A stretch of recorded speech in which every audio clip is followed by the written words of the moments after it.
Thousands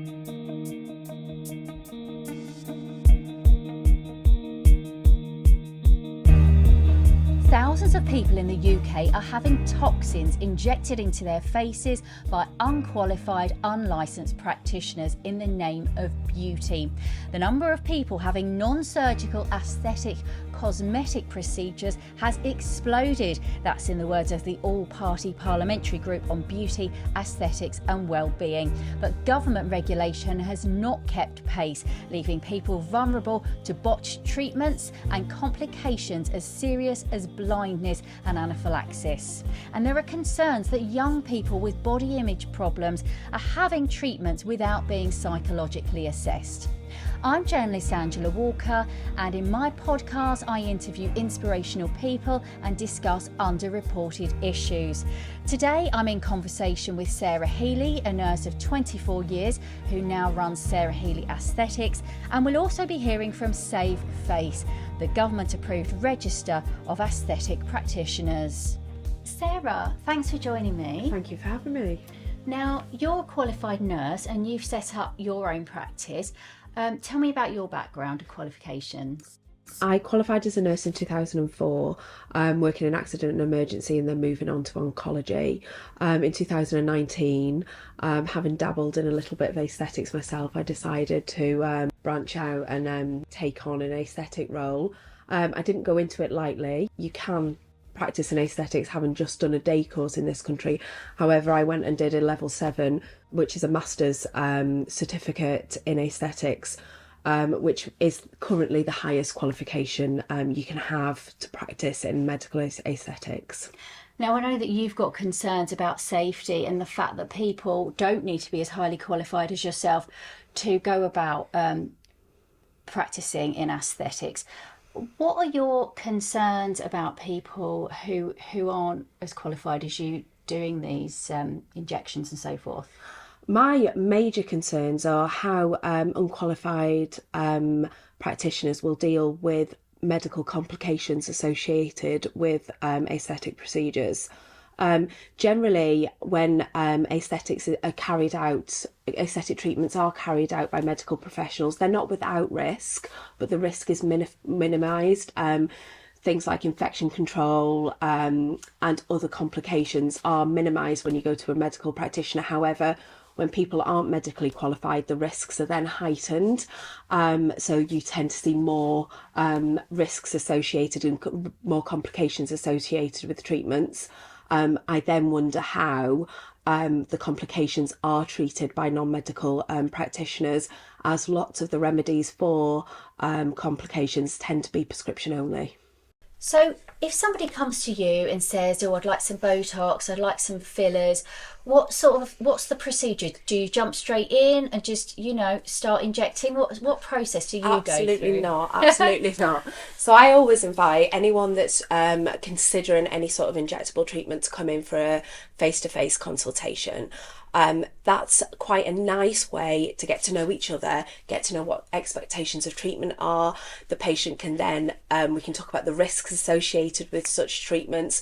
We can establish whether the expectation level, what if the patient believes the treatments are going to give them the aesthetic result they want. So we talk about limitations of treatment as well, because we've got to remember these are non-surgical procedures. They're not necessarily facelifts, so some people might want lots and lots of different things they're treated, and their expectation levels are up here, when actually we're looking at somewhere, they are still non-surgical treatments. So we manage patient expectations. We then talk about, I always say less is more. So we talk about how to dip, if they are considering injectables, dipping their toe in the water and what would be the best way to do that. We also look at contraindications to treatment. So if a patient has, if there's a reason why they can't have such treatments, we look at their medical history, we establish what would be the most appropriate way. Sometimes it's not always injectable treatment. Sometimes it can be just a really, really good skincare regime. So we always start with a foundation and look at building up on that. You mentioned side effects. Yeah. They're not all catastrophic, are they? I mean, there are. What kind of side effects can people expect if they have these injectables? So risks vary. More commonly, if you're having injectable treatment, common risks are injection associated risks. So a little bit of bleeding, a little bit of bruising, swelling, and then we get into more serious side effects, which can be infection, an unwanted aesthetic outcome. So if an injectable is placed into the wrong area, we can have an undesirable outcome with regards to toxin treatments. If we're looking at dermal filler, we can have more serious complications with regard to vascular occlusion, which is when a product is placed into a vessel and that becomes a medical emergency and it needs to be dissolved. It's incredibly rare, however it does happen, and it is a medical emergency. So vascular occlusion leading on to things like blindness and stroke in extremely severe cases if left untreated. Now, I've been doing a lot of research into this because I knew we were going to have this chat, and I know that you've got concerns about regulation and safety. And you only have to pop onto Facebook and do a little Google for Botox, injectables, and this kind of thing, and you come up with lots of people on Facebook and other social media who are mobile, who come to your house, give you some Botox, give you some fillers. What is the regulation regarding being qualified and being allowed to do that? There are no regulations. So I always say that the UK is actually the Wild West of the aesthetics industry. When you're a medical professional, we do have a code of conduct to adhere to. So we do have to buy licensed products from licensed pharmacies. So generally our products are safe, they're tested, they're CE marked, they're FDA approved. However, when you are a non-medical professional, don't have to answer to a code of conduct. So you're not bound by these rules that medics are. People can purchase what they want from wherever they want and inject Joe Public, basically. Just because something's not licensed in the UK doesn't mean that you can't get your hands on it. I regularly get Instagram inboxes from all kinds of filler supply people trying to sell me unlicensed toxin from around the world. We'll talk about that a bit more in a minute, and we're going to talk to a lady from an organisation called Save Face. But before we do, I just want to mention this. I've got here 3 official reports. This one is The Ugly Side of Beauty, Improving the Safety of Cosmetic Treatments in England. This is by the Chartered Institute of Environmental Health. And they're calling for better regulation and a licensing scheme for England. This one is from the House of Commons Health and Social Care Committee. It's called The Impact of Body Image on Mental and Physical Health. This is a report from last year. The recommendations in this report were asking for better regulation to be implemented by this month, by July. That hasn't happened. Yeah. And there's another report here from the All-Party Parliamentary Group on Beauty, Aesthetics and Wellbeing. This is another one about botulinum toxins and other injectables and calling for more regulation. It looks like the government knows there's an issue, but they haven't done anything about it. I quite agree. They do know there's an issue. I do worry. It's an issue that's been going on a long time, and it's become quite embedded in the way that we practice in the UK. I think it will take a long time to undo those issues. I think really they do need to act now, and like Save Face have suggested, non-medical practitioners should be working under someone who can prescribe, a medical professional who can prescribe and who can protect people who are embarking on injectable treatments. Earlier I spoke to Ashton Collins from Save Face. She set that organisation up because she wanted to have some treatment herself and she couldn't find a way of finding a registered safe practitioner to do that, and that worried her. Let's have a listen to what she has to say. So I established Save Face in 2014, and basically what happened was I was looking for a treatment provider. I was considering having lip fillers, and at the time I was working in compliance and accreditation for like health and safety and occupational health. So I knew a lot about independent assessment and verification and all those sorts of models. But as I was doing my research, for the amount of practitioners I was finding, I was also confronted with just as many horror stories, botched news articles and different things like that. And so I was, doing more and more research, and I stumbled across a government commissioned report at the time, which was commissioned on the back of the PIP breast implant scandal.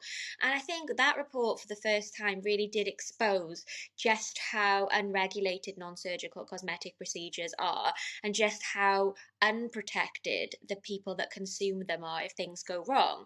And so that sort of sparked a desire in me to take what I'd known about assessment, verification, accreditation, and apply it to a sector that was in dire need of it. So I set up a business plan and engaged with key stakeholders, and to make sure that the standards were fit for purpose and that our model was, ticked all the boxes in terms of the checks that we do on behalf of the consumer. And so that's when it started. And then in 2016, we became government approved. So we're now accredited and overseen by the same body that oversees the statutory regulatory registers in the UK. So, your doctors, your nurses, and things like that. And what we do is we take all the burden and guesswork away from the member of the public as possible. So we check everything on their behalf to make sure that they're in the safest possible hands, that that person uses safe products and operates from a safe clinical setting. What are the risks associated with having one of these non-surgical cosmetic treatments by somebody who hasn't got a medical qualification? Yeah, and that's for us where the concern comes in, is that these treatments in and of themselves are not necessarily high risk, although they can cause quite serious complications. Those complications are minimized when in the hands of healthcare professionals. So they can range from things like um, infections, lumps, unsightly outcomes, right through to on the other end of the spectrum, tissue loss and blindness. And it's really important that, for example, Botox is a prescription-only medicine, so only healthcare professionals and only a certain number of healthcare professionals are able to prescribe within aesthetics. And a lot of people don't know that, and they have no expectation that when they go to their local beauty therapist for Botox, that they ought to be seen by a prescriber before they can be prescribe the drug. And dermal fillers, although they're not prescription only devices, they actually can cause far more serious complications than Botox. So, like I said, the tissue death, the blindness, and anything that happens as a complication of dermal filler treatments requires prescription only treatments to remedy that. So, it's really important that you are in the hands of a trained healthcare professional, because if something did go wrong, they're best equipped to look after you. In one of the government reports, it describes the increase in people having these treatments as an explosion. Mhm. So many more people are going for it now. And a lot of them are quite young people, under the age of 30 even. Why do you think that we're seeing this? And what do you feel about that as an organisation? Yeah, I mean, and these treatments really are quite ubiquitous now. And I think, when you cast your mind back to when these treatments first came to the UK, sort of 15, 20 years ago, they were very much reserved for the rich, the famous, and they were mostly, being consumed by middle-aged women who wanted to look a little bit younger, a little bit fresher. But now, because of the advent of social media, reality TV, they're being presented to a much younger audience, and people like Kylie Jenner and all of the sort of Love Island contestants are creating an appetite amongst these very young girls. And that is concerning, because obviously, a lot of these girls don't need these treatments at all, but also because they are most at risk to fall in unsafe hands, because they don't appreciate that they're medical interventions, and therefore they have no expectation around the person doing the treatments. They are not necessarily cash rich, so they're looking for bargains, and they turn to social media to find cheap deals, time limited offers, and they are the sort of high risk things that lead you into getting perhaps into unscrupulous hands. And actually, we are the only organisation in the UK that gathers patient-reported data on complaints. So in the nearly 10 years that we've been operating, we've helped over 15,000 members of the public who have suffered, complications, unwanted outcomes, adverse reactions. And, quite consistently, nearly 50% of those people are under 30. And the problem with practitioners that operate in that way is that they operate pretty much like ghosts. So, you stumble across a page and it's got a spurious name, for example, Amy's Aesthetics. Amy is mobile. She comes to your house to do the treatment. You only have her Instagram contact and perhaps a mobile phone number for her. And so she comes along. She doesn't tell you about any possible side effects. The treatment is over and done within 5 minutes and she's out the door. And then you start to notice perhaps things not quite right. You might be in a lot of pain, discomfort, swelling. And the more you reach out to Amy, she fobs you off, and then eventually she cuts communication with you completely. You don't know her full name. You've got no address for her. You don't know if she's insured. You don't know what products she's used. There's no medical records. So that makes it tricky when it comes to seeking any redress, but also when it comes to trying to find somebody else to do some corrective treatment, because that person is then reluctant to take you on as a patient because they have no idea what Amy's injected and where. So these are the sort of, consequences that happen a lot when people look to social media to find a practitioner. It's so easy to find someone on social media. You only have to take a quick look on Facebook, because I've been doing that in my research for this podcast. And there's so many people who are willing to come to your house and give you these treatments.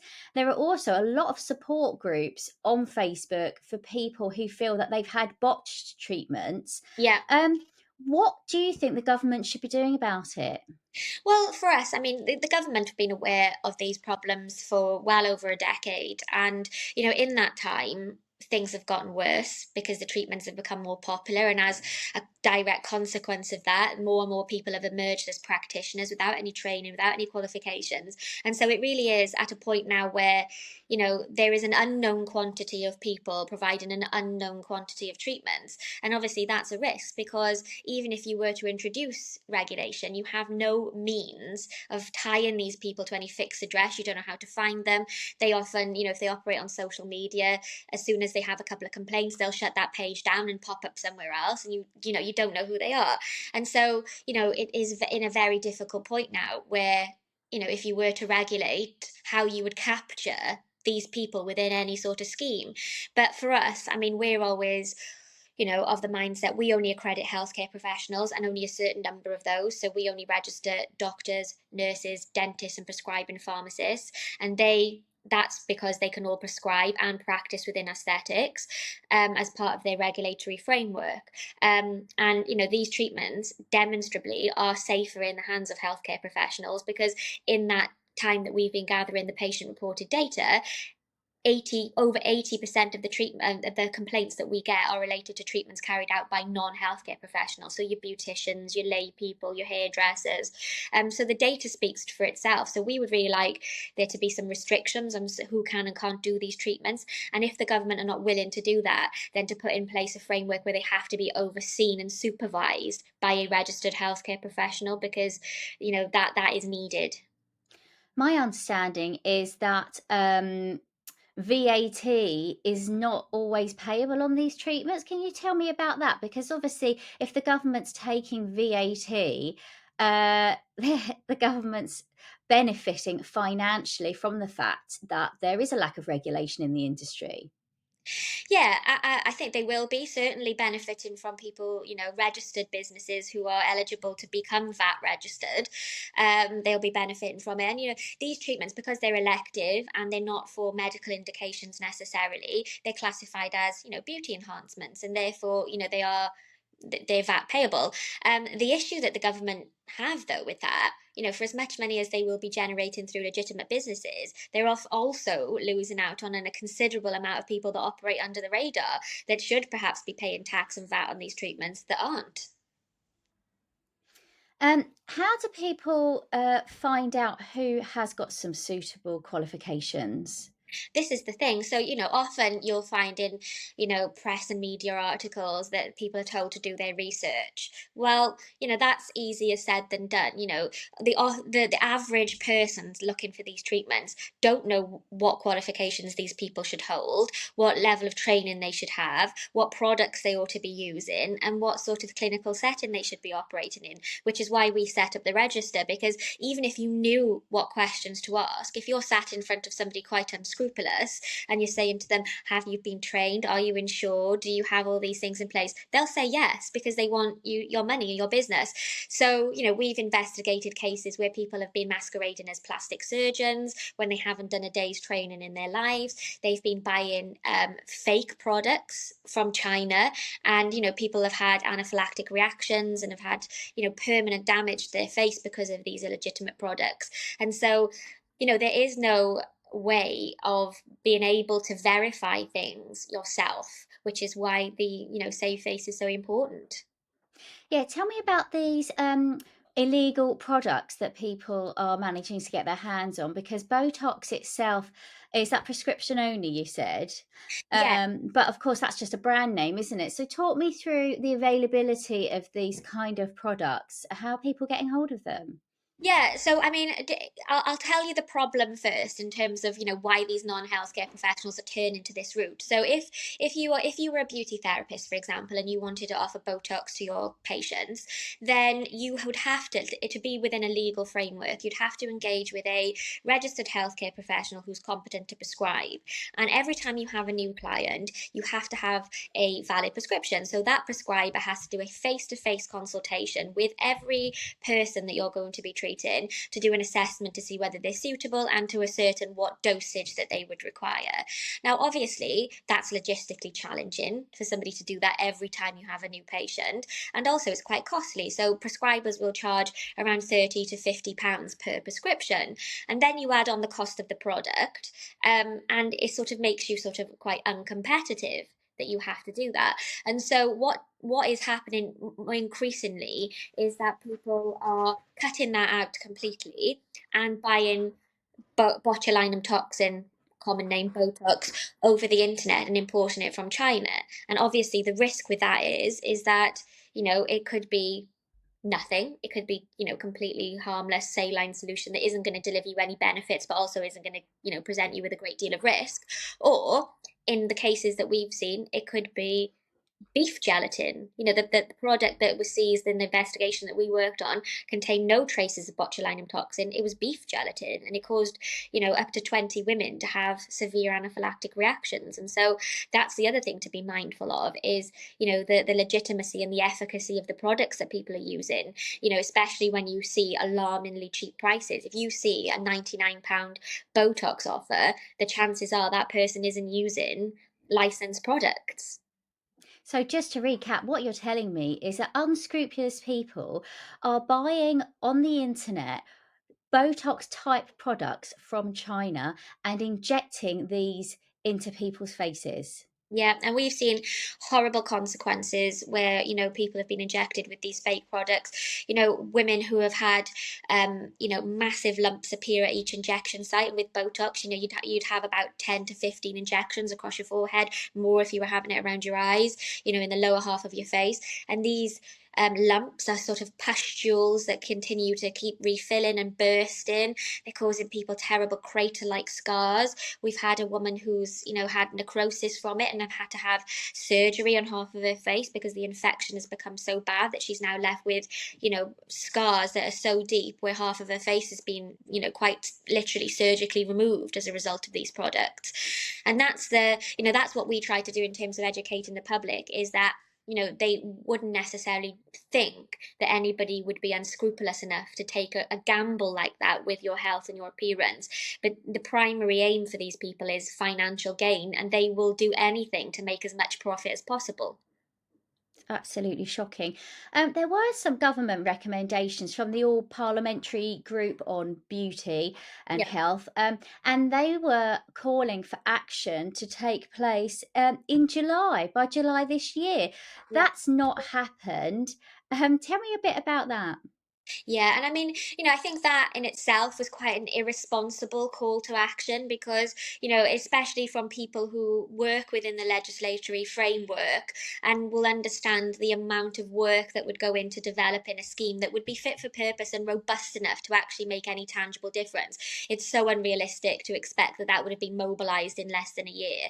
And so, what that did is, create this expectation within the press and the public that this issue was going to be sorted by next month. And of course, that's never going to happen. These things can take years to implement and get right. And so, it's unrealistic to even think that it would be by next July or the July after. It's a massive piece of work. Let's now tell me what is your message to government? Be specific here. What exactly would Safe Face like to see?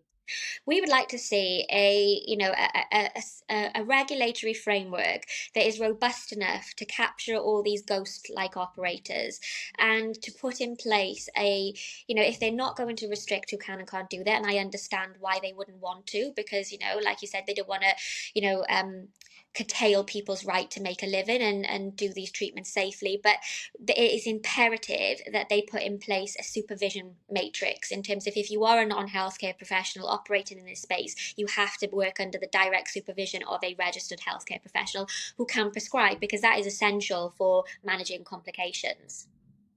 And if there's anyone listening who's thinking about having some of these treatments, and let's be honest, if people want these treatments, there's nothing wrong with going out and having these treatments. It's about getting it done safely. So we're not judging here on if people should have non-surgical treatments or procedures or whatever. If that's what people want to do, absolutely, that we're not criticizing that at all. So if somebody's listening and they are thinking, yeah, I want to have some treatments, what's your message to them? Look, these treatments are fantastic. In safe hands, they can make you feel more confident. They can make you look younger, fresher, whatever it is that you were wanting to achieve. They are fantastic.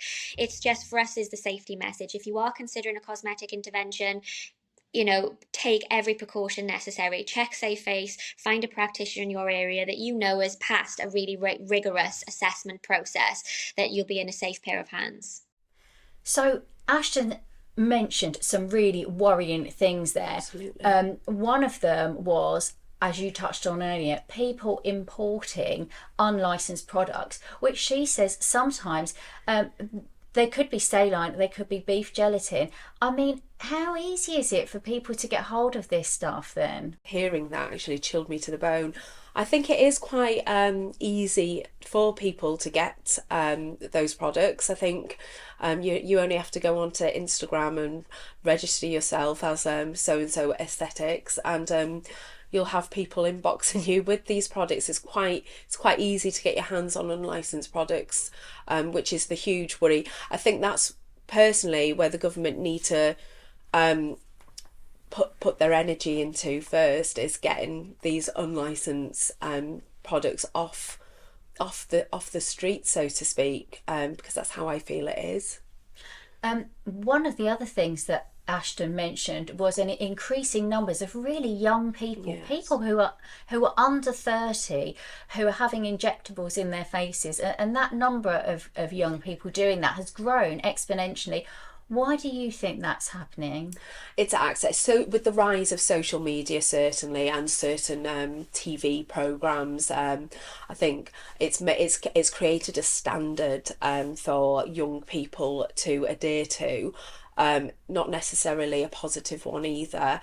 It's a certain expectation that certain women under 30, women and men under 30, tend to think that this is a desirable look. So I think social media, Instagram, and definitely some of the TV shows have certainly propelled that sort of market forward with that.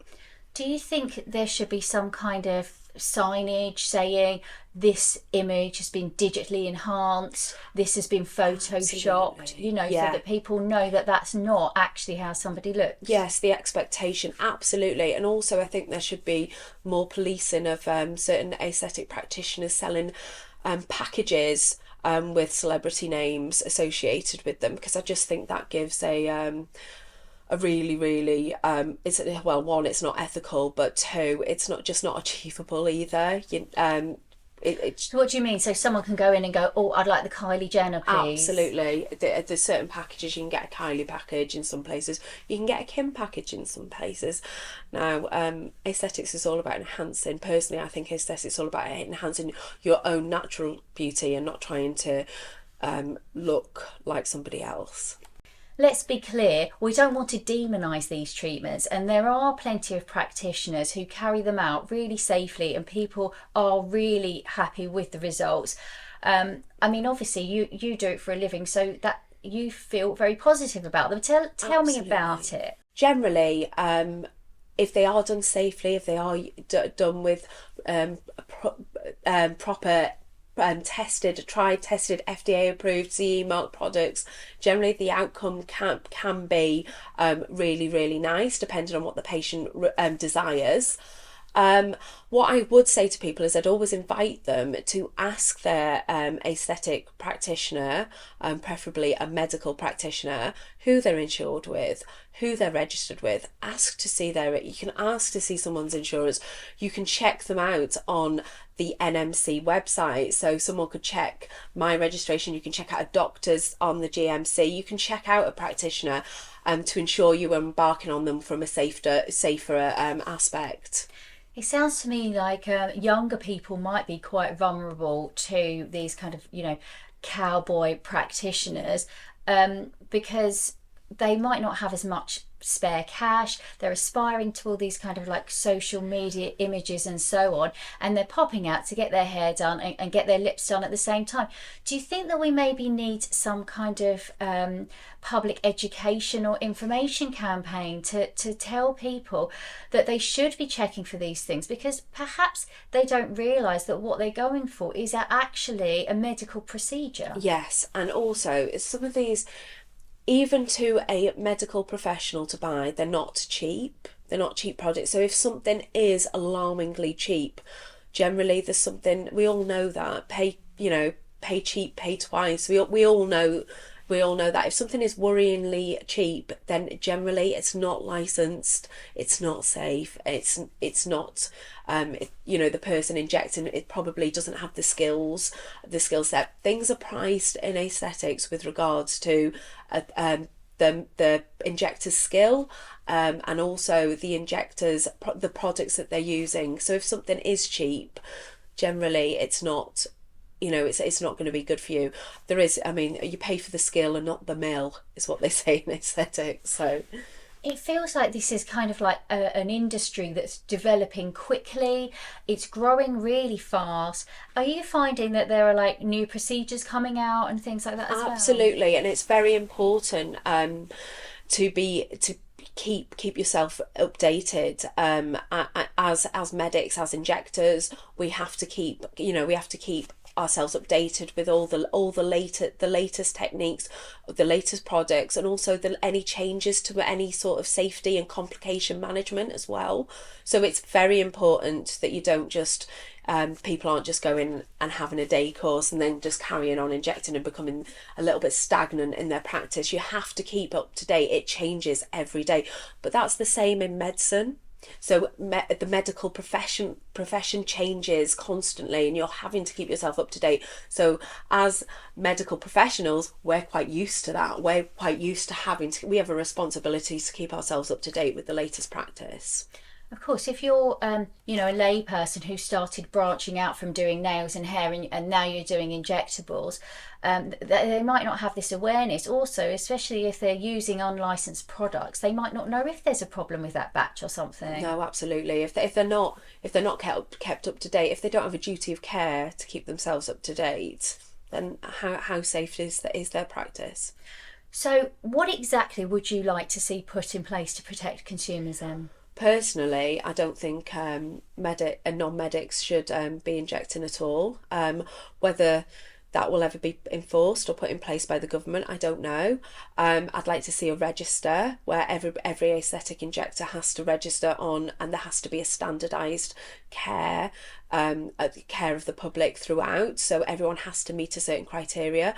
I believe all injectors should be at level 7 at least. It should be at a level 7 level. You shouldn't be able to embark on a day course and then go out and inject the following day. I do think that everyone should meet to sort of standardised criteria before injecting. So let's be clear, at the moment I could go out and do a 1-day course, Yes. and then I could start injecting toxins into people's faces. Tomorrow, yeah.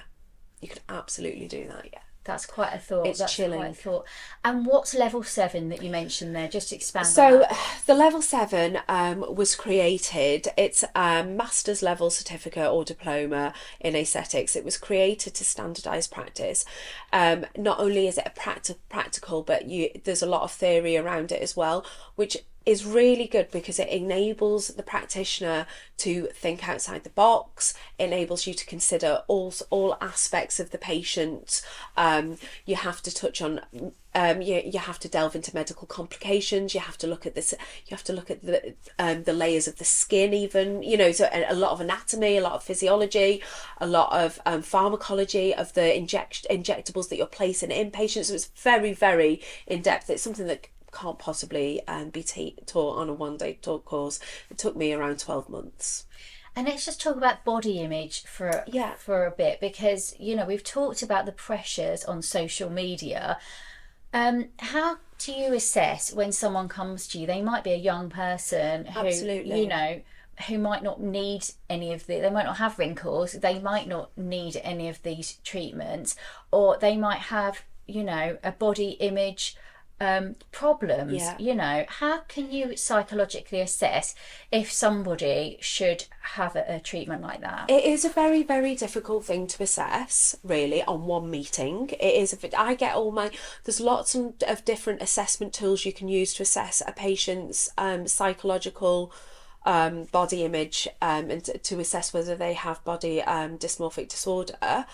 I get all my patients to fill out an assessment tool before they arrive.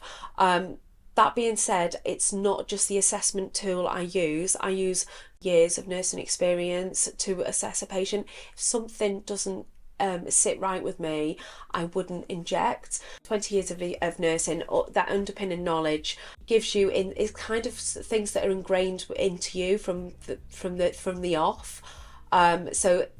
And it gives you your nursing intuition as well. There's other things that we do as well. So it goes nursing assessment, medical consultation. There's lots of things that would allow me to make a medical decision on whether this patient is right to have the injections.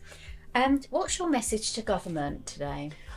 Personally, it's gone on long enough. I think they do need to act sooner. They need to take it seriously. They're aware of the issue, as we know.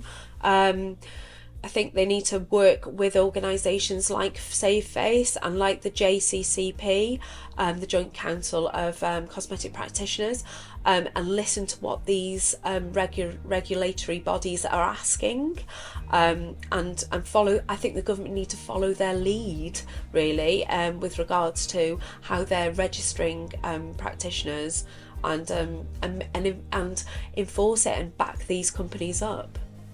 Sarah Healy, thanks so much for joining me. Thank you for having me. Thanks.